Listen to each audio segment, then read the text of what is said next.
ఒకప్పుడు చంద్రబాబు నాయుడు ఢిల్లీ వెళ్తే రాజు వెడల రవి తేజము వెడలగా తరహాలో కేంద్ర మంత్రులు ఏది అటల్ బిహారీ వాజ్పేయి ప్రధానమంత్రి ఉన్నప్పుడు కేంద్ర మంత్రులు ఎయిర్పోర్ట్కి వచ్చి స్వాగతం పలకాలి, దగ్గరుండి తీసుకెళ్ళాలి, క్యాబినెట్ ర్యాంక్ ఉన్నోళ్లే ఉండాలి. అలాగే నేరుగా ప్రధానమంత్రి దగ్గరికి వెళ్ళిపోవాలి, నేరుగా హోంమంత్రి దగ్గరికి వెళ్ళిపోవాలి. వాళ్ళిద్దరితో మాట్లాడిన తర్వాత ఈయన ఎవరెవరితో మాట్లాడుకుంటారో వాళ్ళని అక్కడ పిలిపిస్తారు. తద్వారా ఆయనకు కావాల్సిన చేయించుకోవడం ఇదంతా నడిచిపోయేది. అది 99, 2004 మధ్యన అంతటి హై ప్రయారిటీ అనుభవించాడు. యునైటెడ్ ఫ్రంట్ అయినా, నేషనల్ ఫ్రంట్ అయినా అట్లాంటిదే నడిచింది ఆయనకి. ఎన్డీఏ 1లో కూడా అట్లాగే నడిచింది. కానీ ఎన్డీఏ 2, ఎన్డీఏ 3, ఎన్డీఏ 4 అనాల. ఎందుకంటే మోడీ 1, మోడీ 2, మోడీ 3. ఎన్డీఏ అయితే 1 అటల్ బిహారీ వాజ్పేయిది, 2, 3, 4 ఇప్పుడు. అసలు వాస్తవంగా అయితే ఎన్డీఏ 6 అనాలి. ఎందుకు ఎన్డీఏ 13 రోజుల పరిపాలన జరిగింది, ఎన్డీఏ 13 నెలల పరిపాలన జరిగింది, ఎన్డీఏ 5 ఏళ్ల పరిపాలన జరిగింది అటల్ బిహారీ వాజ్పేయి టైంలో. 1, 2, 3 అవుతుంది. ఆ తర్వాత ఎన్డీఏ వచ్చేటప్పటికి మోడీ 1, 2, 3 అవుతుంది. కాబట్టి 6 అవుతుంది. కానీ అప్పటి లెక్కలు చూసుకున్నప్పుడు ఇప్పటికి కొంత తేడా ఉందన్నమాట. అది పక్కన పెడితే చంద్రబాబు గారి హవా నడిచింది.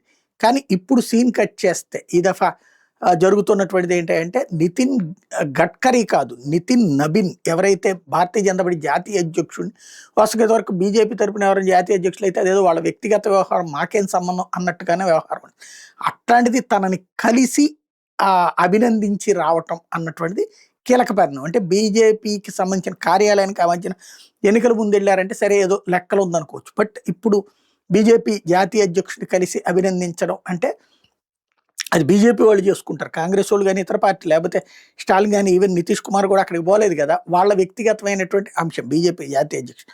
కానీ రాబోయే రోజుల్లో జరగబోయేటటువంటి పరిణామాల్లో అవసరం ఉంటుంది కాబట్టి ముందు జాగ్రత్తగా కలవడం అన్నటువంటి కీలక పరిణామం. దాంతోపాటుగా ఎక్కడికక్కడ మంత్రులు కలిసి మంత్రులతో మాట్లాడటము, అట్లాగే ఆ తర్వాత వెంటనే మీడియాకు వచ్చి చెప్పడం ఇదంతా అదే సందర్భంలో ఇక్కడ మీటింగ్లో పదే పదే పవన్ కళ్యాణ్ని పొగట్టము, అట్లాగే ప్రతి అంశంలో భారతీయ జనతా పార్టీ ప్రస్తావన తీసుకురావడం, తద్వారా బాబు గతంలోకి మళ్ళీ ఎడమెంట్గా లేకపోతే కనుక ఆధిపత్య ధోరణి కాకుండా మారారు అన్న సంకేతం కనబడుతుంది.